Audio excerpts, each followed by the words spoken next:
sekeping kuih kongsi bersama. Jangan lupa setiap hari Khamis pukul 3 petang bersama yang berbahagia Ustaz Abdul Syukur Talib. Jangan lupa. Okey, temu janji kita pada petang ini bersama dengan yang berbahagia Ustaz Abdul Syukur Talib. Seperti biasa, setiap hari Khamis pukul 3 petang kita ada sekeping kuih kongsi bersama. Jadi kepada anda terus setia bersama dengan kami di 102.3 Melaka FM mempersonakan radio. Ustaz? Radio Nombor Melaka satu FM. Nombor satu orang Melaka Mempersonakan. Mempersonakan Terbaik. Okey, secara live kami bawakan di Facebook Melaka FM. Saya dan juga yang berbagi Ustaz Abdul Syukur. Macam berjanji pula hari ni warna biru Betul. Hari ini memang biru. Hari ini memang biru, bukan biru. Hari ini warna lain. Warna lain Merun. Ya, tapi warna kesukaan Ustaz? Memang biru merah, biru merah kuning, purple. Warna-warna yang sentiasa diguna pakai lah. Itu dia. Baik. Sihat, Kita Ustaz? kan seiring sejalan. Seiring sejalan. Baik. Sihat, Baik Ustaz, hari ini kita nak berbicara tentang tajuk iaitu qada dan qadar. Tapi sebelum untuk kita meneruskan berbicara pada petang ini, kita nak ucapkan terima kasih jugalah kepada rakan bersama dengan kita, iaitu Warung Nasi Ayam Pulau Kelapa, bersama dengan Pak Mat dan Syukur dan juga Chef Khairul yang telah pun menyediakan kuih-muih untuk dikongsikan bersama dengan semua rakan-rakan kita yang berada di Melaka FM. Saya tengok Lazat tadi makan. Memanglah, lapar kita kena makan. Air mata kucing tak ada hari ni. Nak syukur dia kena bawa mata kucing kali. Baru berkena kan. Okey Ustaz, qada dan qadar. Berbicara kita pada tajuk petang ini, mungkin dapat kita kupaskan pengertian qada dan qadar menurut Islam. Silakan Ustaz. A'udzubillahi minasyaitonirrajim. Bismillahirrahmanirrahim. Rabbi syrah li sadri wa yassir li amri wahlul 'uqdatam min lisani yafqahu qawli, amma ba'd. Terima kasih kepada penerbit saya DJ Aziz Syahril. Yes. Hari ini kita nak kongsikan satu topik yang agak dia menyentuh kepada soal akidah. Okey. Sebab dia ada dalam rukun iman yang terakhir, qada dan qadar. Qada dan qadar. Baik Ustaz. Jadi apabila kalau kita melihat pada qada dan qadar, Islam itu satu agama yang telah disusun atur begitu sesempurnanya melalui Al-Quran dan hadis secara terperinci. Baik, buruk dan sebagainya, semuanya telah pun disusun atur. Itu sebab persoalan ini timbul hari ini. Ramai mungkin orang di luar sana, mungkin pendengar kita yang setia di Facebook Melaka FM ini kan, tentu dia akan bertanya, mengapa kita harus memahami tentang pengertian qada dan qadar. Kadang-kadang saya juga akan bertanya soalan yang sama. Siapa-siapa pun akan tanya. Ini kerana pemahaman inilah yang akan kita lalui dalam kehidupan. Saya Ustaz. Di samping kita menjalani kehidupan tu, dia bercerita tentang rasa syukur. Baik. Tahu rasa syukur, bukan Abdul Syukur. Syukur selalu disebut. Bukan Abdul Syukur, Abdul Syukur saya. Rasa syukur. Rasa syukur pada Allah SWT yang telah menciptakan kita ke dalam atas dunia ini.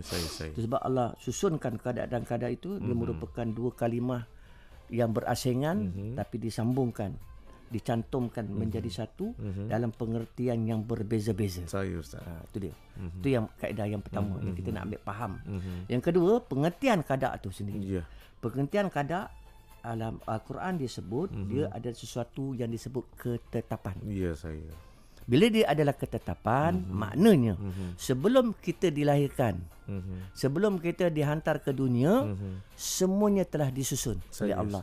Soal kematian, hidup, makan, minum, rezeki dan sebagainya, semua telah disusun oleh Allah SWT. Dan Allah SWT telah aturkan segala-galanya. Tetapi bahkan ketetapan yang telah diberikan itu jauh sebelum manusia lahir, yang saya sebut tadi. Itu yang pertama. Pengertian tentang qadar. Kemudian kalau kita sentuh bab kedua, pengertian tentang qadar, dia ada satu ukuran. Ukuran tu maknanya pertimbangan. Pertimbangan apabila kita menjalani kehidupan kat dunia ini, dia mengatur segala kehidupan manusia itu sendiri. Individu. Dia bukan secara kelompok, secara individu yang Allah SWT telah aturkan. Supaya dengan aturan yang Allah berikan itu, dia mendapatkan satu gambaran, suatu kepastian bahawa hidup kita di dunia ini telah diatur oleh Zat yang Maha Agung yang menciptakan kita. Maknanya kita ni hamba. Nah, apabila kita hamba, maknanya kita kena menerima kadar dan kadar Allah Subhanahu Wa Taala tu. Seperti mana firman Allah Subhanahu Wa Taala dalam surah Fusilat ayat 12, maka dia menjadikan 7 langit. Ni Allah ni menjadikan 7 langit dalam 2 masa. Dia mewahyukan pada setiap langit urusannya. Dan kami hiasi langit dengan bintang-bintang yang cermelang, dan kami memelihara dengan sebaik-baiknya. Demikianlah ketentuan yang Maha Perkasa lagi Maha mengetahui. Maknanya kita ada kuasa tak? Kita tak ada kuasa. Kita tak ada kuasa. Yang ada kuasa siapa? Allah SWT. Itu yang kita nak kena faham. Itu sebab dalam surah Yasin ayat yang terakhir, innama amruhu iza arada syai'an an yaqula lahu kun fayakun. Selalu kita baca. Kun fayakun maksudnya ada 2 kalimah yang sangat besar. Artinya kalau saya sebut kun fayakun, dia tak akan berlaku. Kun fayakun itu adalah milik Allah SWT, Zat yang mencipta 7 petala langit dan 7 petala bumi. Itu sebab kadar dan kadar ini dalam umum untuk seluruh manusia, untuk kita memahaminya, ia merupakan hari ini selalu sebut takdir. Nampak tak? Takdir yang mengikat kehidupan kita. Dan ia merupakan ketetapan yang bergantung kegiatan manusia sepanjang hidup dia kat dunia.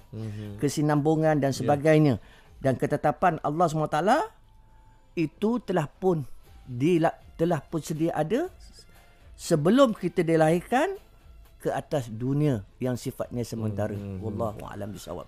Baik, itu adalah kupasan awal mengenai pengertian menerusi Islam, qada dan qadar, dan sesungguhnya kami menciptakan tiap-tiap sesuatu menurut takdir yang telah ditentukan.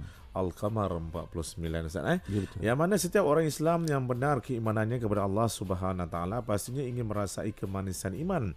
Kenapa tidaknya? Nikmat kemanisan iman adalah anugerah agung yang diberikan oleh Allah Subhanahu Wa Taala kepada hamba-Nya di dunia ini. Dan banyak lagi sebenarnya akan dikupas oleh Yang Berbahagia Ustaz Abdul Syukur Talib. Jom kita rehat dahulu, kita dengarkan lagu pilihan ini, Tiada Tuhan Selain Allah, Iwan Sharman, khas untuk semua peminat dan juga pendengar setia Sekeping Kuih. Kongsi bersama secara live kami bawakan di Facebook Melaka FM.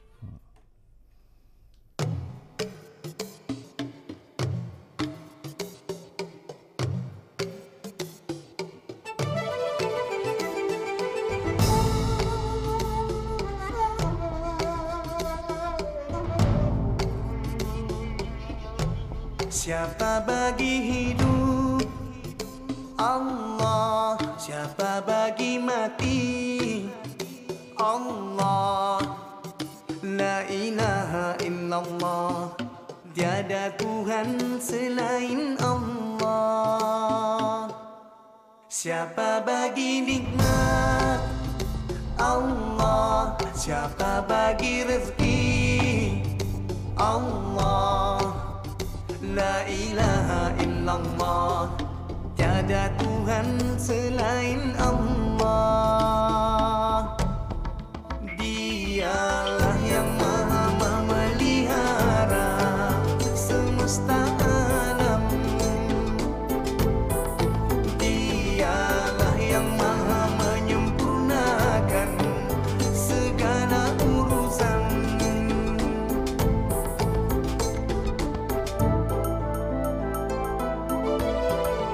Terangkan tentang air yang kamu minum, kamu atau kami yang menurunkannya.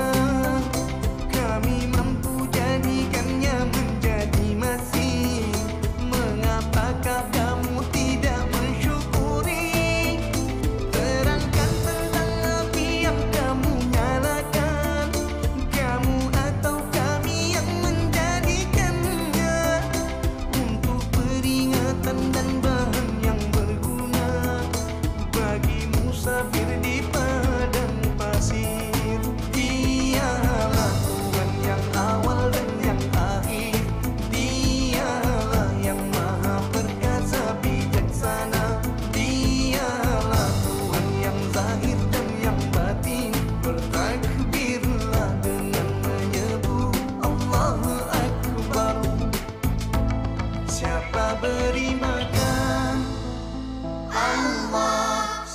siapa beri minum? Allah, la ilaha illallah, tiada Tuhan selain Allah. Dialah yang maha memelihara semesta alam. Dialah yang maha menyempurnakan segala urusan. Allah cipta awan, Allah turunkan hujan, Allah cipta pokok-pokok dan tumbuh-tumbuhan. Allah Khalik, Allah Malik, Allah Razik, Allah cipta semua makhluk-makhluk. Ya, Dialah Rahim, Halimul Azim, Halimul Alim, Hatimul Mahdi, memiliki yang ada di langit dan di bumi. Maka nikmat mana lagi yang hendak kamu dustakan? Terangkan tentang air yang kamu minum, kamu atau kami yang menurunkannya. Kami mampu jadikannya menjadi mesin. Mengapakah kamu tidak mensyukuri? Terangkan tentang api yang kamu nyalakan, kamu atau kami yang menjadikannya untuk peringatan dan bahan yang berguna bagi musafir di padang pasir. Dialah Tuhan yang awal dan yang akhir. Dialah yang maha perkasa bijaksana. Dialah Tuhan yang zahir dan yang batin. Bertakbirlah dengan menyebut Allahu Akbar.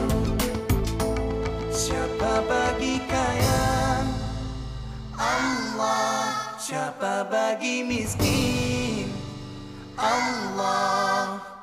La ilaha illallah, tiada Tuhan selain Allah.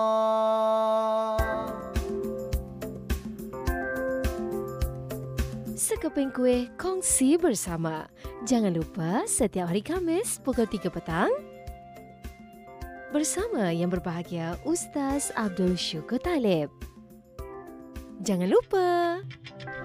Okey, kita berbicara tentang qada dan qadar dengan yang berbahagia Ustaz Abdul Syukur Talib, dan saya juga nak berkongsi bersama dengan pendengar Melaka FM untuk menghayati erti beriman dengan qada dan qadar. Ustaz, yang mana yang pertama, redha dan menerima dengan sepenuh hati segala perkara yang telah ditetapkan oleh Allah. Kedua, beriktikad bahawa setiap hamba yang mukallaf mempunyai usaha dan juga kehendak yang menjadi asas bagi balasan baik atau buruk. Yang ketiga, tidak berhujah dengan qada dan qadar sebagai alasan untuk melakukan maksiat atau meninggalkan amal. Keempat, berusaha dan juga beramal untuk meningkatkan diri dan juga mengejar kejayaan hidup dunia dan juga akhirat. Kelima, menjaga adab terhadap Allah Subhanahu Wa Taala dengan tidak menyandarkan perbuatan keji dan terkutuk kepada Allah, bahkan menyandarkan kepada kelemahan diri sendiri. Mungkin dapat Ustaz bawakan lagi kupasan lebih lanjut tentang qada dan qadar ini, Ustaz. Okey, bismillahirrahmanirrahim. Baik. Siapa sampaikan saya dekat sini bukan diri saya sendiri. Ya, saya, Ustaz. Siapa yang sampaikan saya di sini bukan kereta saya. La ilaha illallah. Tiada lain melainkan Allah. Begitu juga dengan qada dan qadar. Hikmah kita di sebalik qada dan qadar ni, Allah nak Subhanahu Taala untuk kita berusaha ke arah itu. Baik. Sebab apabila kita berusaha ke arah itu, sebenarnya Allah nak bagi pahala. Nah, itu yang pertama. Itu maknanya sayangnya Allah SWT dia dah kodkan. Dia dah meletakkan kepercayaan qada dan qadar ini dalam rukun iman. Ini kita kena yakin dan percaya sebab kita ini orang yang beriman. Disebabkan kita orang yang beriman, maknanya kita kena terima segala yang berlaku dalam kehidupan kita. Bahkan kita terjatuh, tersaduh jatuh.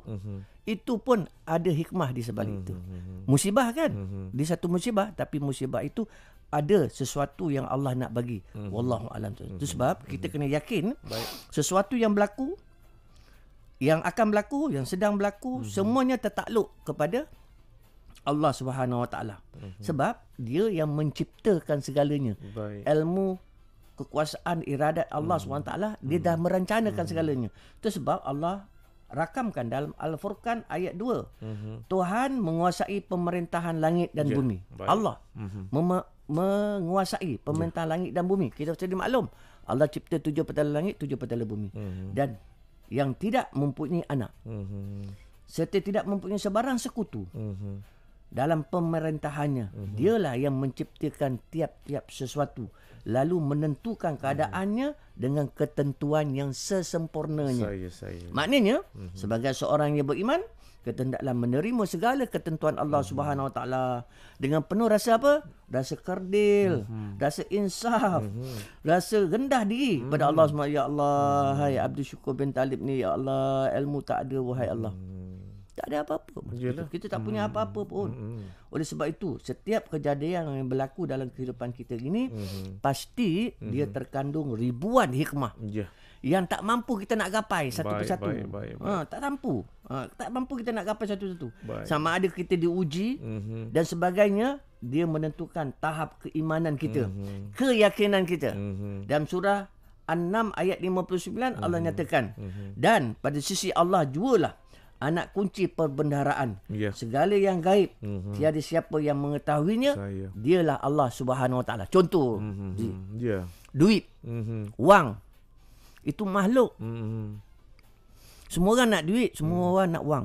Tapi kenapa tidak pergi kepada yang mencipta makhluk wang ini? Faham? Duit makhluk. Siapa yang mencipta makhluk duit ni? Dia adalah Allah Subhanahu Wa Taala. Pergi pada Allah. Kuncinya ada pada dia. Dengan apa? Salat. Ya Allah, kau berikanlah aku rezeki. Barulah Allah bagi. Tapi kita cari wang, tapi kita tak minta mohon dengan Allah Subhanahu Wa Taala. Tapi zat yang maha agung, makhluknya adalah duit itu yang menciptanya. Jadi kita minta kepada sang pencipta kepada duit itu, sang pencipta kepada keberkatan itu, sang pencipta kepada sakinah itu, sang pencipta pada kehidupan itu. Itu lebih sempurna. Hikmah yang sangat besar. Kalau nak kupaskan, sekeping kuih kongsi bersama memang tak mencukupi. Apa yang dapat saya simpulkan, sedikit perkongsian ini dapat kita kongsikan dengan pendengar-pendengar kita, kepada pendengar-pendengar kita, untuk kita memahami kehidupan kita akan berakhir pada satu titik, iaitu kematian. Wallahu a'lam bishawab. Baik Ustaz, kita berehat lagi dan kita dengarkan lagu ini daripada kumpulan Ijaz, Dia Kekasih Allah, dan anda masih lagi bersama menerusi program Sekeping Kuih Kongsi Bersama secara live di Facebook Melaka FM.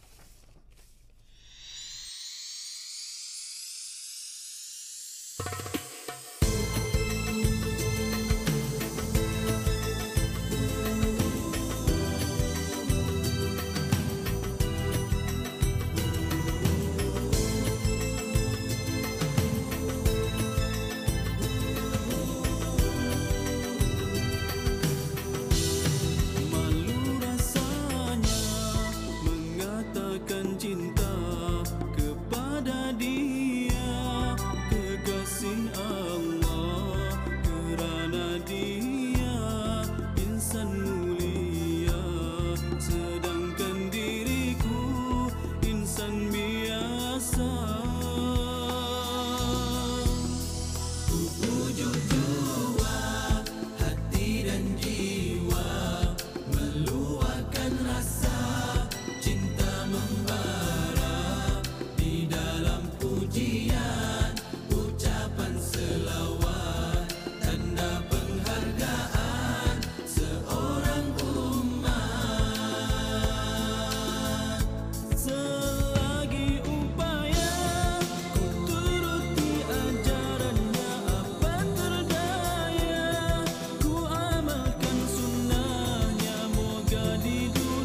Sekeping kuih kongsi bersama. Jangan lupa setiap hari Khamis pukul 3 petang. Bersama yang berbahagia Ustaz Abdul Syukur Talib. Jangan lupa.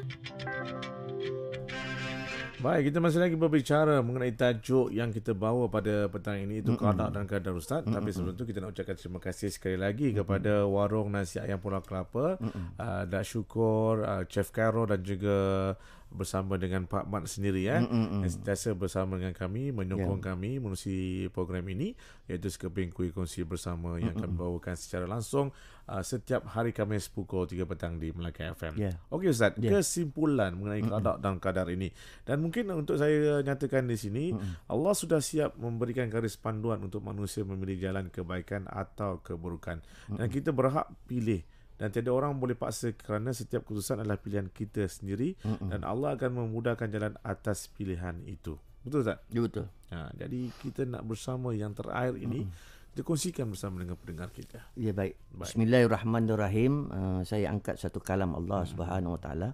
A'udzubillahi minasyaitonirrajim. Innallaha la yughayyiru ma biqaumin hatta yughayyiru ma bi anfusihim. Sesungguhnya Allah tidak akan mengubah keadaan sesuatu kaum sebelum mereka mengubah keadaan diri mereka sendiri. Baik.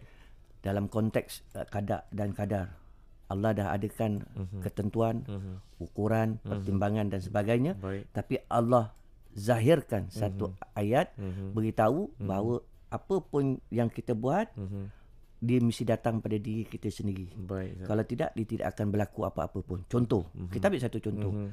Zaman Nabi SAW, seorang Arab Badawi nak datang jumpa Nabi dengan menunggang kuda.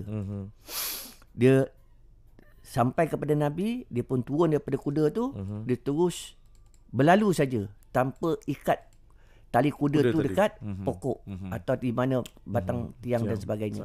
Nabi tegur dia. Dia kata, wahai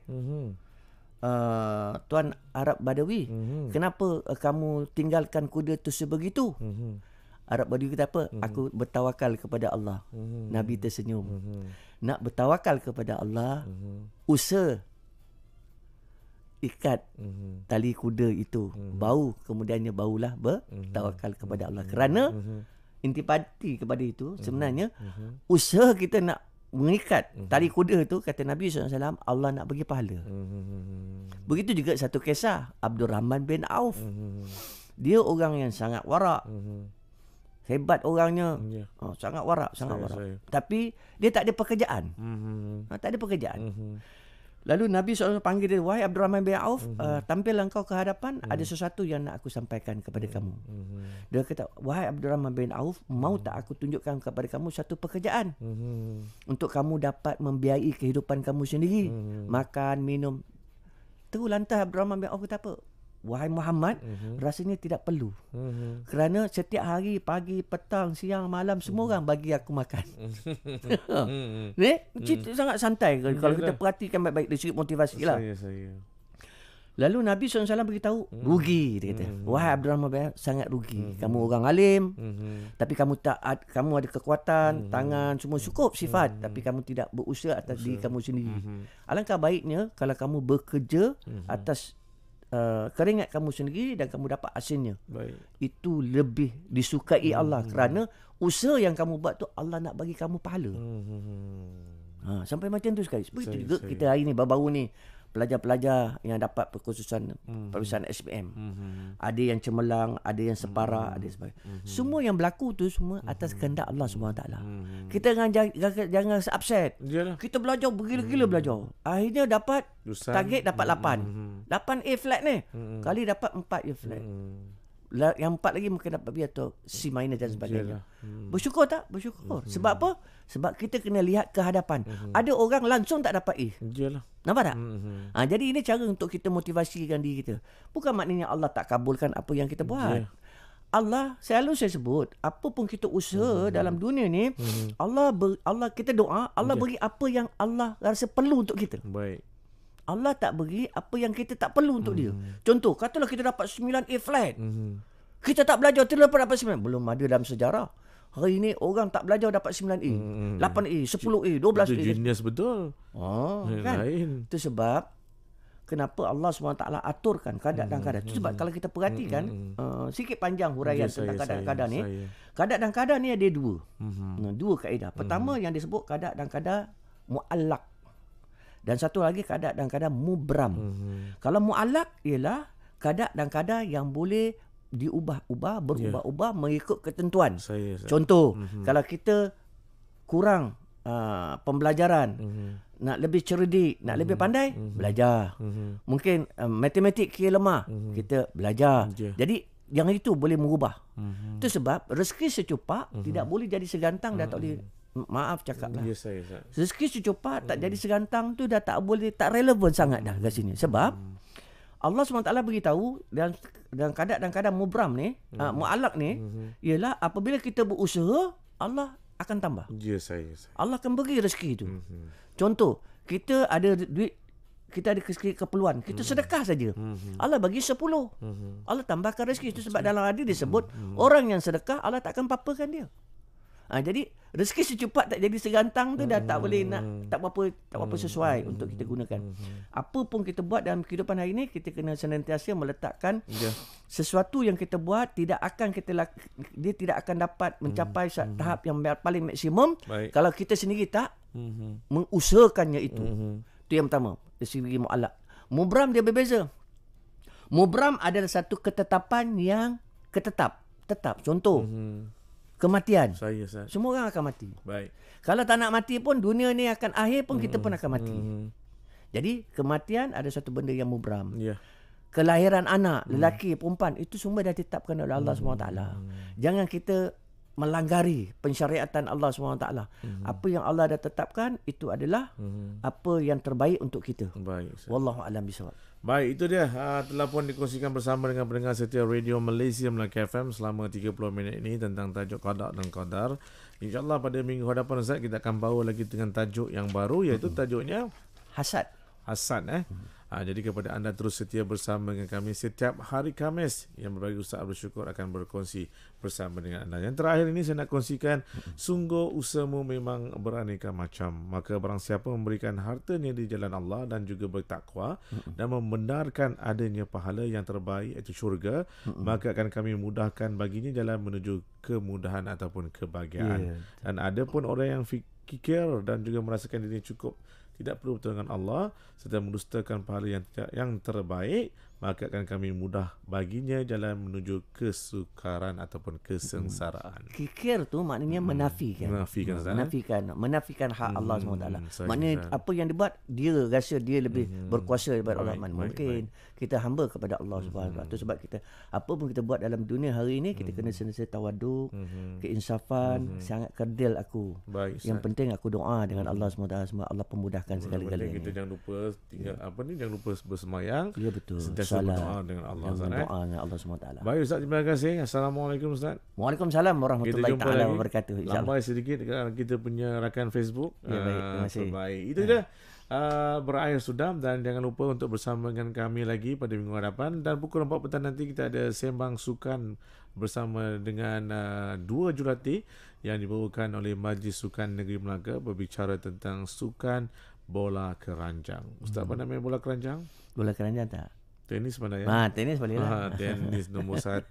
Okeylah, kita dengarkan lagu Raihan dan juga SG Bank, Taqwa dan Iman, dan juga Rabani serta Opix Dialog.